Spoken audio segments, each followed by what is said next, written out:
Contra o Bayern, André, eu não vi essa retranca do Real Madrid. É um time que gosta de transição, gosta de jogar em velocidade. Encontrou ali, né, o Vinícius como um centroavante. O Ancelotti está ajudando a seleção brasileira mesmo sem vir, né? Encontrou o Vinícius ali pelo meio, jogou o Rodrigo pro lado que ele gosta de jogar, fecha. O jogo do Toni Kroos foi um absurdo. Não achei que foi uma retranca do Real Madrid. Você achou, André? Não, não achei não.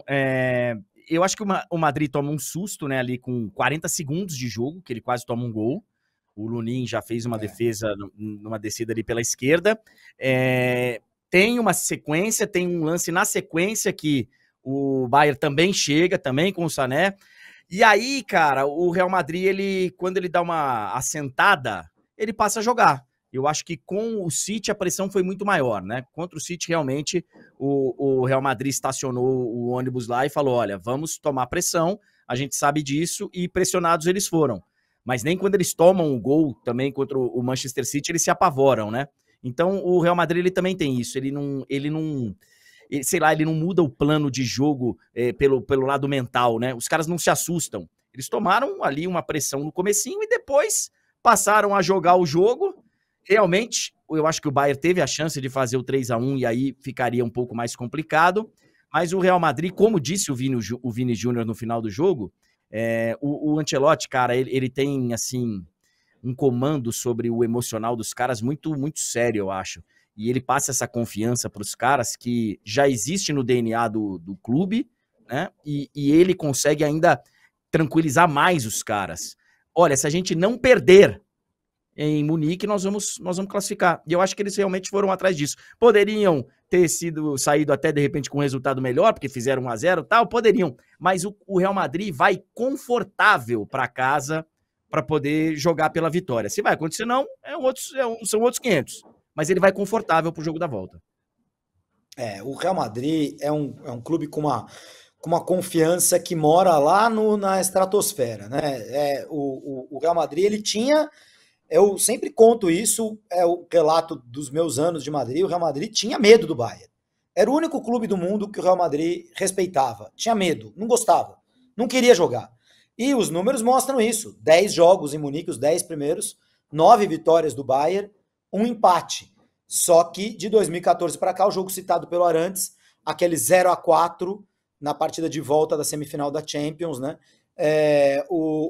As coisas mudaram. O Real Madrid não perdeu mais em Munique. São 2 vitórias e 2 empates com esse de terça-feira, desde que o jogo, desde aquela classificação de 2014, as coisas mudaram para o Real Madrid. Não sei se deixou de respeitar, né, Arantes, mas definitivamente deixou de ter medo. Agora, aí na Espanha, a imagem geral é que agora no Bernabéu esquece, porque eu não sei vocês, mas eu vejo essa eliminatória ainda bem aberta, hein, com esse empate. Júlio, existe e você morou na Espanha, você sabe muito bem disso, né? Aqui, o pessoal da imprensa e os torcedores, eles se empolgam muito fácil, né?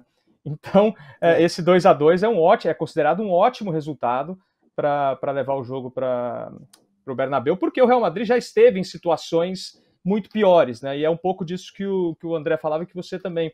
O Real Madrid tem no DNA dele essa coisa de...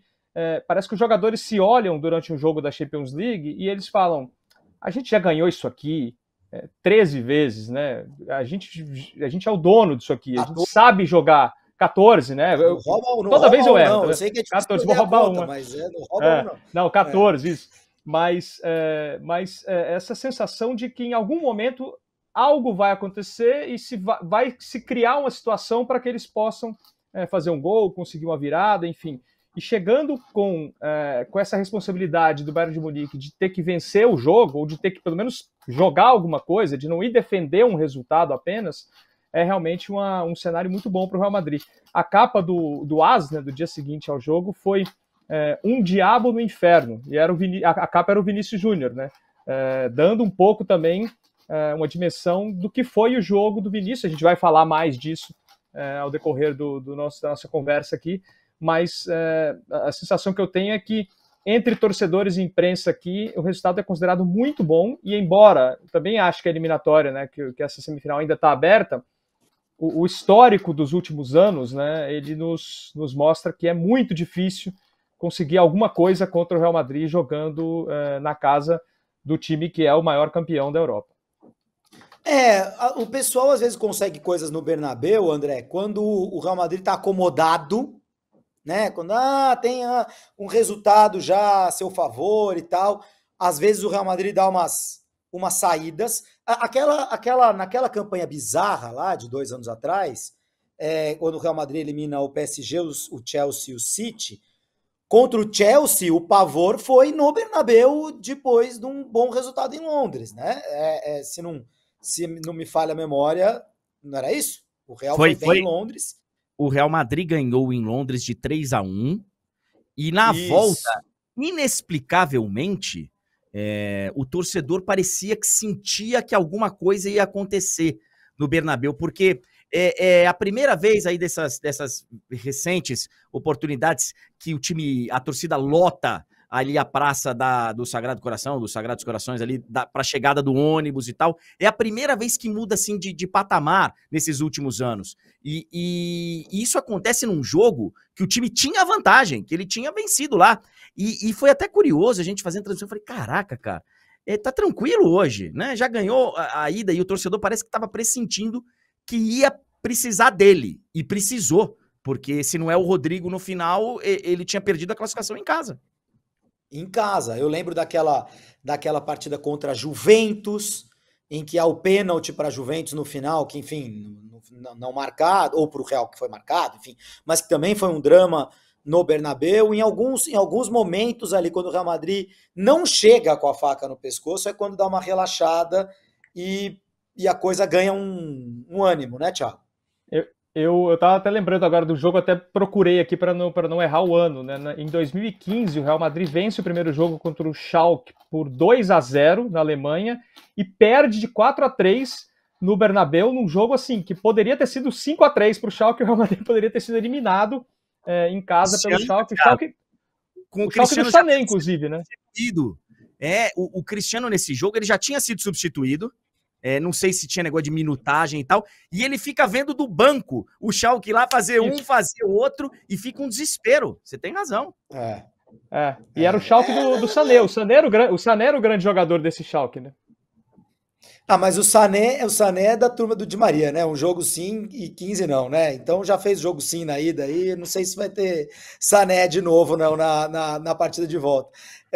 A gente vai falar bastante do Bayern também, é claro que o André fica à vontade para falar do Bayern, a gente está focando um pouquinho mais no Real Madrid, até porque daqui a pouco a gente vai ter o grande Gerd Wenzel com a gente no nosso fim de papo, que vai falar bastante do ponto de vista alemão dessas semifinais de Champions League. O André, antes de falar especificamente de Vinícius, você deu na transmissão a exata dimensão daquele passe do Toni Kroos para o gol do Vinícius, né? Você não ficou ali só Vinícius, você lembrou na hora, porque aquilo lá é mais do que meio gol. O cara dá um passe em que a bola tem que parar, a bola para na frente do Vinícius, né? Se é um pouquinho mais forte, o Neuer chega, se é um pouquinho mais fraca, ela é cortada e tal.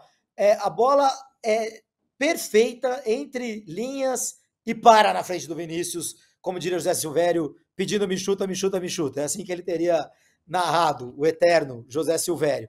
Mas não foi só isso. Foram várias viradas de jogo. Fazia tempo que eu não via um jogo como esse do Kroos, hein? O Kroos tem jogado e tal, mas desse jeito eu fiquei impressionado lá em Munique.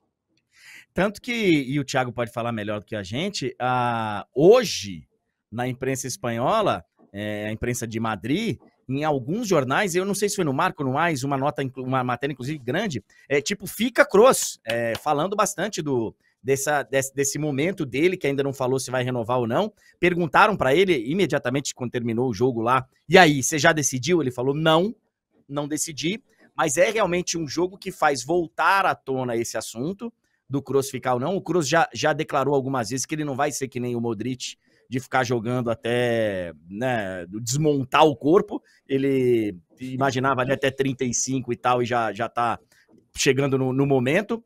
Mas a partida dele, e é uma partida, inclusive, para você dar um cala-boca naqueles que acham que o Toni Kroos é o rei da estatística, porque ele só toca de lado, né? Tudo bem que... Que é isso? Mas tudo bem que se você for analisar percentualmente, talvez os passes dele sejam passes mais fáceis de serem, né, perfeitos. Mas o passe dele é um negócio muito sério, cara. Essa bola, essa assistência pro Vini, e junta muita coisa. Junta o Vini deslocando, junta ele sinalizando, tem um dedinho dele assim, ó, fazendo ali. O Neuer, eu acho que dá uma titubeada. E aquele centésimo de segundo que ele fica na dúvida se ele vai ou não e acaba não indo. Mata ele, porque ele não pôde mais sair. Foi um golaço com tudo que uma assistência merece. E uma conclusão também, porque é o Neuer na frente do Vinícius. Não é qualquer um, como diria o outro. Tanto que o Neuer se abre todo ali, parecendo um goleiro de handball ali. Ele ainda consegue fazer um movimento ali e o Vinícius consegue, né, acabar tirando dele. Sobre isso que o André falava, né, hoje o AS coloca uma matéria que é Cross Queda-T, que é o famoso Fica Cross, falando justamente disso, né, das possibilidades do Kroos de renovar o contrato. O Kroos, que não vai para a Arábia Saudita em nenhuma hipótese, ele já falou algumas vezes, mal inclusive da Liga Saudita, quando o Gabri Veiga, um jogador do Celta de 22 anos, foi para a Arábia Saudita, o Kroos colocou o story, né, com a história do Gabri Veiga indo para a Arábia Saudita, ele falando que absurdo isso, não sei o quê. Enfim, ele foi vaiado, inclusive, na Arábia Saudita, nos jogos da Supercopa da Espanha, e eu sempre procurei uma forma de definir o Toni Kroos, né, e um colega aqui de Barcelona, jornalista, escritor também, o Sérgio Rodar, ele escreveu outro dia, ele falou, o Kroos, ele passa bem, ele joga de chuteira branca e a chuteira dele não suja. Eu acho que todas as crianças querem ser o Messi ou o Cristiano Ronaldo, mas todos os adultos querem ser o Toni Kroos. E eu acho que é uma boa forma de definir o que é o Toni Kroos e o que é o futebol desse cara. E na transição do Real Madrid, chegando o Tchouaméni, chegando o Camavinga, o Valverde, e esses caras, o Bellingham, obviamente, nesse começo de ano, ainda que seja um jogador mais ofensivo, não estava muito claro. O Casemiro foi embora, todo mundo se surpreendeu, e o Real Madrid o Real Madrid sempre foi um clube muito forte, muito poderoso, muito inteligente nas tomadas de decisões. Mas ele não era tão melhor do que todo mundo, que nem tem sido desde a pandemia, né? Nos últimos 5 anos, assim, as decisões de renovar o estádio durante a pandemia, pega o Casemiro, vende por 50 milhas, entendeu? O cara já mais velho. E não estava muito claro quem ia sobrar antes, o Kroos e o Modric, né? E o Modric foi quem perdeu mais espaço nessa temporada, o Kroos se mantém ali firme e forte, e o Modric entra no lugar do Kroos, ainda dá um passe espetacular também, só que aí o Neuer ganhou o duelo contra o Vini Júnior. Para a gente trocar de jogo, vamos misturar os temas, eu vou chamar agora o PVC, que daqui a pouquinho, o pessoal está me falando aqui a voz da consciência está me dizendo para esperar um pouquinho, porque o trem está passando. Eu já vi postagem, não sei se vocês viram a postagem do PVC na frente da Johan Cruyff Arena, lá em Amsterdã, e muito interessante ele contando como ele foi para lá em 96 para mostrar o estádio placar, Lance, né? na época, para placar, para mostrar o estádio mais moderno do mundo, lá em 96. Invadiram o estádio, ele e os comparsas dele de placar ali, agora não vou lembrar o nome do colega e do fotógrafo, e medindo cadeira, medindo negócio, e hoje estamos todos com arenas, né? E a Johan Cruyff, eu imagino que não seja das menos modernas, não. Alexandre Batibulli, lembra aqui o Thiago Braga, o colega do PVC. A nossa produção vai me avisar quando eu puder chamar o PVC. Mas, André, a gente já pode ir dando uma palhinha sobre o outro jogo. Borussia 1, Paris Saint-Germain 0. Eu acho que está tão aberta quanto a entre Bayern e Real Madrid, principalmente quando você não consegue ver um domínio, né, de um dos times sobre o outro. Você não consegue ver um time muito melhor do que o outro, em Borussia e PSG, e o Borussia é muito caseiro, sofre mais quando sai, então tem o resultado, ao contrário do Bayern, mas também é menos forte quando sai de Dortmund, né, André? Eu acho assim, a primeira semana, os jogos de ida serviram para esquentar ainda mais os jogos da volta, porque eles deixaram tudo em aberto. Eu acho que o Real Madrid e o PSG estiveram abaixo daquilo que eles podem apresentar. E o Dortmund e o Bayern de Munique jogaram ali acho que no no limite, jogaram partidas boas, acho que os treinadores não têm do que reclamar. Claro que o Terzic, ele pode falar, pô, Füllkrug, você tem que matar o jogo, você tem que fazer 2-0 para nós, porque tem a chance. Não faz 2-0, não sei se o Mbappé vai ficar 2 partidas inteiras apagado que nem ele ficou no primeiro jogo. Não dá para confiar que o Paris vai fazer um jogo que nem ele fez, mesmo tendo bola na trave, mesmo tendo... Eu achei muito abaixo. Então, assim, esse jogo é um jogo que o Mbappé, eu tenho a impressão que ele vai vir com a faca nos dentes e vai... Então, talvez o Borussia Dortmund tenha perdido a oportunidade de matar o jogo. Mas eu acho que tá muito aberto e não seria maluquice nenhuma a gente falar de uma final alemã de novo em Wembley. Maluquice nenhuma. Não são favoritos, mas eu acho que não seria nenhuma doideira. Porque tá todo mundo considerando Real Madrid, PSG, o Mbappé contra o Madrid e tal, não sei o quê, mas isso não tá nada claro, né, Thiago? E alemão adora estragar a festa dos outros também, né? Isso é uma coisa que costuma acontecer no futebol. Costuma estragar a festa dos outros, inclusive, uma vez eles estragaram a festa do Brasil, né? Que podia ir para a final de Copa do Mundo contra a Argentina no Brasil e levaram 7-1. Aí estragaram com estilo, né? Aí estragaram com vontade. Gostam de estragar uma festa, mas enfim, seria interessante, né? A repetição da final em Wembley novamente, enfim, naquela época existia uma conversa que o Bayern tinha contratado, acho que era o Götze, né? Que era o grande jogador do Dortmund, e o Bayern já tinha o Götze contratado para a temporada seguinte. Era a grande... E o Leva, né? E o Leva também, e o Lewandowski também. Era a grande discussão da época ali. Eu gostei bastante do jogo de ontem. Eu realmente não esperava um jogo... Achei que o Bayern e Real Madrid ia ser bem melhor, e eu gostei do jogo de ontem, gostei muito do Sancho e do ADM. Eu vi o Sancho na Premier League, né? Eu não consigo acompanhar a Bundesliga tanto quanto a Premier League, mas o Sancho da Premier League me fez pensar em algum momento que ele não seria o jogador que a gente imaginou que ele seria quando ele apareceu, né? E realmente o que ele tem feito no Dortmund, o que ele fez ontem foi bem impressionante, assim. E Júlio, para você que gosta dessas manchetes... Não, para você que gosta das manchetes engraçadinhas aqui da Espanha, né? A manchete de um dos jornais aqui, agora não vou saber qual foi Sancho ya no tiene panza.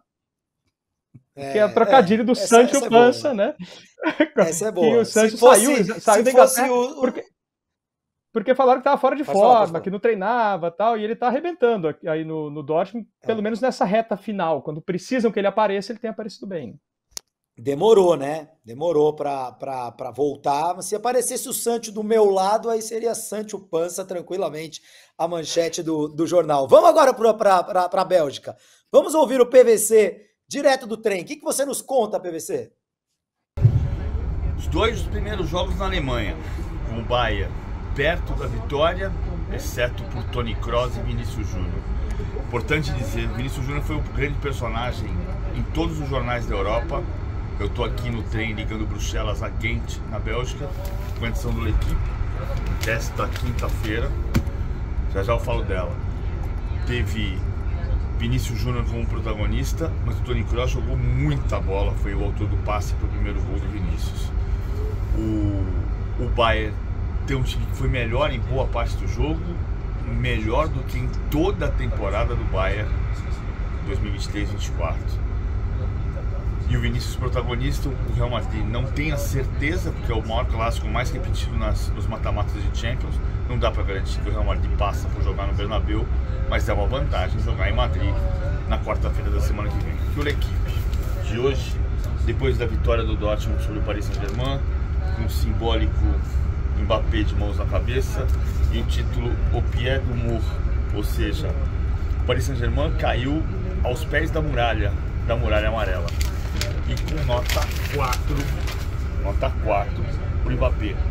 Essa é a grande pergunta. Por que o Mbappé, na reta de chegada, para ser eleito o melhor do mundo, porque potencialmente ele é o melhor jogador do planeta hoje, mas ele não está conseguindo jogar bem? Ele não foi o melhor em campo contra o Barcelona, foi o Dembélé, pode discordar de mim. E o melhor em campo no jogo de Dortmund foi o Sancho. A DM também jogou muito bem. Os dois receberam nota 7 do L'Equipe. Mbappé, nota 4, porque não está jogando o que ele pode jogar. Vamos ver na semana que vem em Paris. Continua para mim palpite Real Madrid e Paris Saint-Germain na decisão, mas nesse momento o Dortmund está na frente do PSG. Muito bom, PVC concordando com bastante coisa, hein, que a gente falou, inclusive da análise do Arantes aqui do Santi e do ADM muito bem na partida.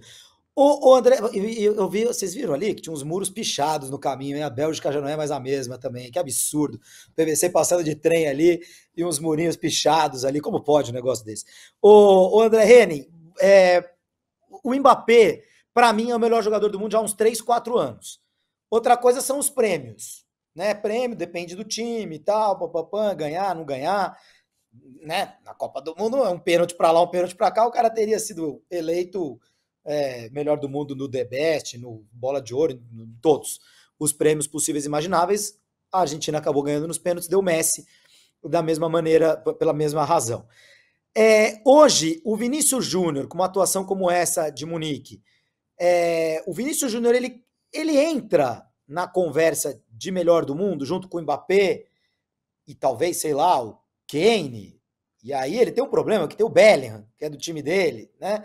Onde está o Vinícius Júnior nessa conversa aí? Ele já deveria ter estado na conversa.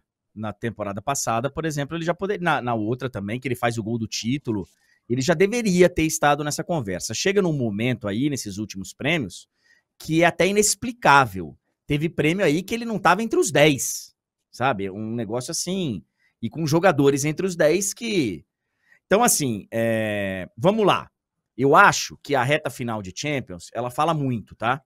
Eu acho que por isso até o Bellingham, ele vai acabar ficando para trás. Se ele não fizer uma baita de uma semifinal e uma eventual grande final também, eu acho que ele vai ficar para trás, porque ele fez um grande primeiro semestre, né? Uma grande primeira parte de temporada e depois, né, aí se machuca, não volta, fica sem jogar um tempo.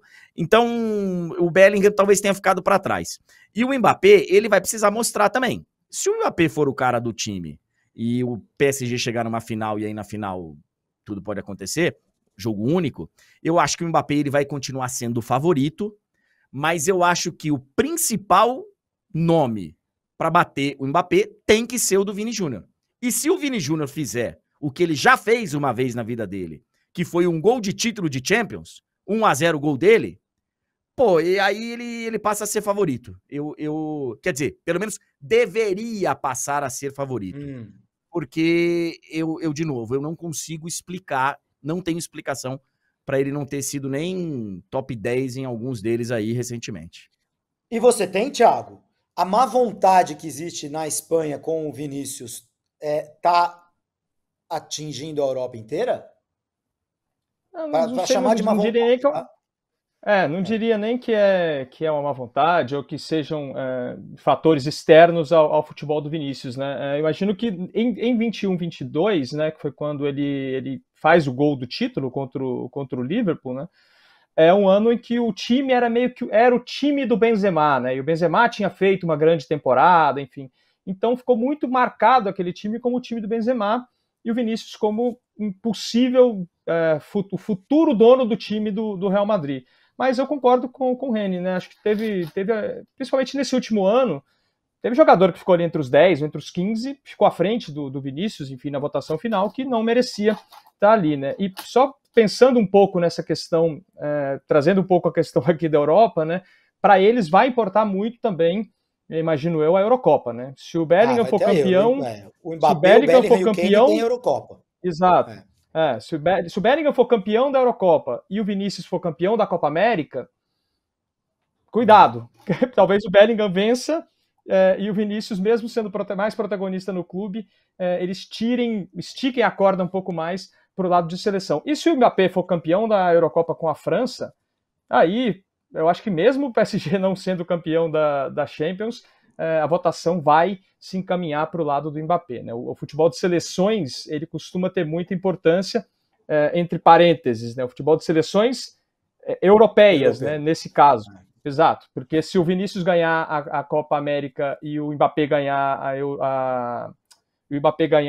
a Eurocopa, aí talvez a Champions seja aí o desempate, né, nessa disputa entre eles. Eu acho que a Copa América, Julinho, ela acaba sendo prejudicial, porque assim, ela não ajuda em nada, mas ela pode prejudicar. Pode atrapalhar. Porque o cara vai olhar e falar, mas não foi nem campeão da Copa América. Aí o outro aqui, então ela não vai ajudar muito e pode atrapalhar. E a Eurocopa não costuma ser assim decisiva nos prêmios de melhor do mundo, como é a Copa do Mundo, mas junta no bolo, sem dúvida, junta no bolo. Se for critério de desempate aí, vai sobrar Júnior, realmente pro Vinícius. 3 anos atrás, a gente estava discutindo se o Jorginho era o melhor do mundo, muito porque a Itália ganhou a Eurocopa, né? Ele ganhou a Champions, né, na época e reforçou isso com o prêmio da Eurocopa. O Jorginho é um grande jogador. Jorginho é um grande jogador, mas o que levou ele a estar na discussão não foi só a Champions, né? Acho que fizeram o Excel ali, tipo, quem ganhou a Champions e a Eurocopa? Esse aqui. Então vamos colocar ele na briga aí para estar entre os melhores do mundo. Exatamente. Até porque não tinha ninguém naquele Chelsea ali, não ficava muito claro quem que era o grande jogador e tal. Aí pega um ali que além de tudo ganhou a Euro, né, com a Itália, você entra na briga. O André Henning, antes de eu me despedir de você, eu sei que você tem um fã-clube muito grande, mas eu gostaria de conhecer, eu gostaria que você contasse um pouco, porque eu conheço, até porque eu te conheço de outros carnavais, eu te conheci repórter da Rádio Transamérica. Mas qual foi o giro da tua vida de ter se transformado em narrador de futebol? Cara, boa. Vou resumir aqui. Eu começo a minha carreira como repórter, né? Primeiro, eu começo no estúdio, lá em Salvador, na Rádio Salvador, na Rádio Metrópole, lá de Salvador. Eu começo trabalhando lá, falando de esportes num estúdio como esse aqui e tal, sem sair pra rua. Aí eu venho para São Paulo, transfiro minha faculdade, venho embora, e aí em São Paulo eu começo a trabalhar como repórter de campo, aquele cara chato que fica lá atrás do gol, enfiando lá o microfone nas entrevistas, atrapalhando a televisão, né? O rádio, ele serve para isso também, para atrapalhar, e não é nada contra o rádio, pelo amor de Deus, é que essa é uma briga antiga, né? Dos repórteres de rádio com os repórteres de televisão, e com cinegrafistas especialmente, que falam, sai daí, tira o microfone. Então eu fiquei durante 10 anos. Saudades, que hoje nem tem repórter mais em Zona Mista. Pois não tem. E aí eu fico ali, viro setorista do Palmeiras, de seleção brasileira, cubro a seleção brasileira campeã do mundo em 2002, aí, enfim, giro e chega uma hora que começa a mudar a vida do repórter, né? Passa a não ter mais acesso aos treinos, passa a ser só entrevista coletiva, é o início daquela transformação, e eu sempre quis de moleque narrar, sempre quis ser narrador. E aí caiu no meu colo, primeiro, uma temporada de Fórmula 1, com a temporada que o Schumacher é penta, 2001,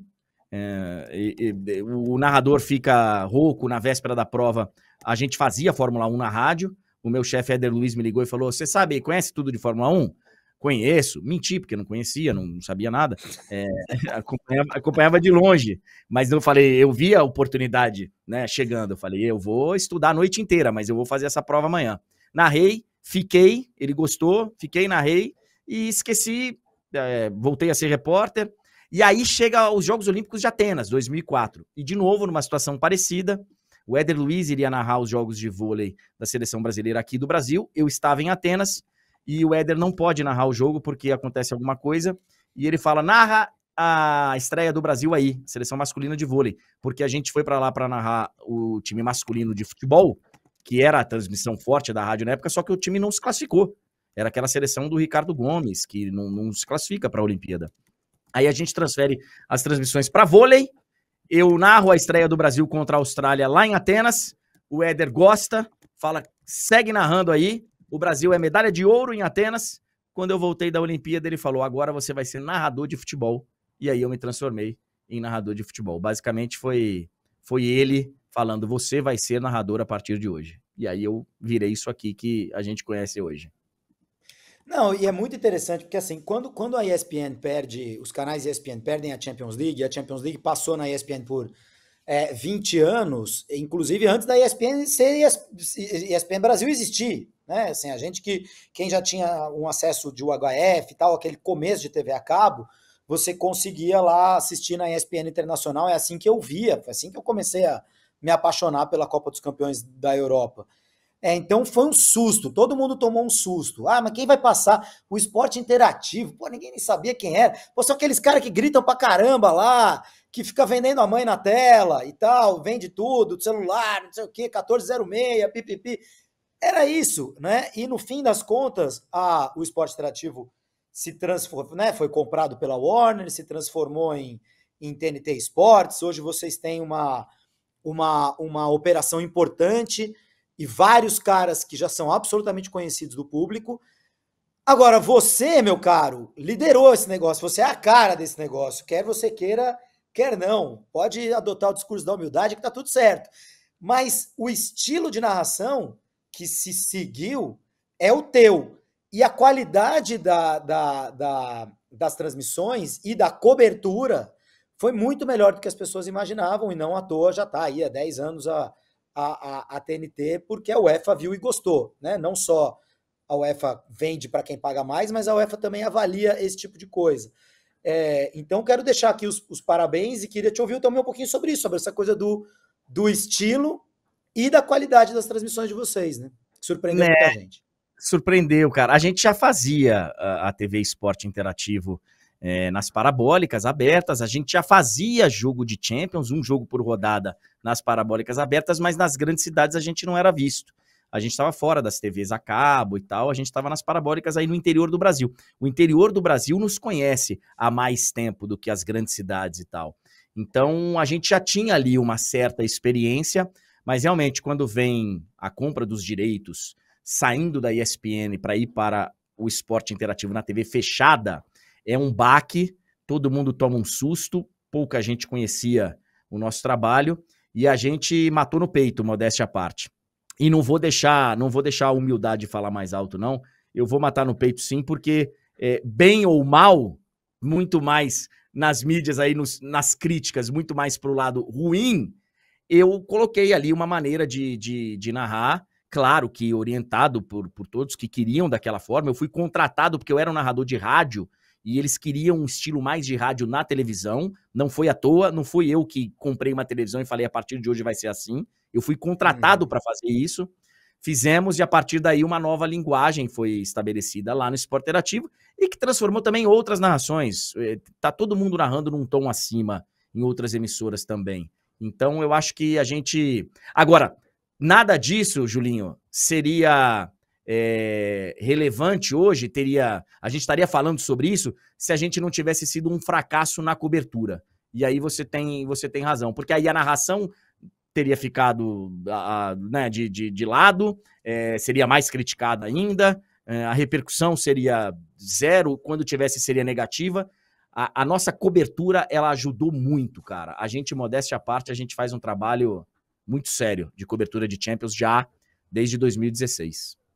E com gente de muita qualidade, alguns mais novos, todos eles acho que entraram novos, né? Acho que o único que já era mais conhecido do público brasileiro era o Beckler, que era um cara de rádio aqui no Brasil, na CBN, né? Então, CBN, Sistema Globo de rádio, mas outras grandes revelações aí do esporte interativo para o jornalismo brasileiro. Eu vou me despedir do André. Antes de me despedir do André, quero dar o boa tarde para o nosso outro convidado, porque vai que vocês têm alguma coisa para falar aí, né? Sei lá, o grande Gerd Wenzel, que vai participar com a gente da reta final dessa segunda metade do fim de papo da Champions League.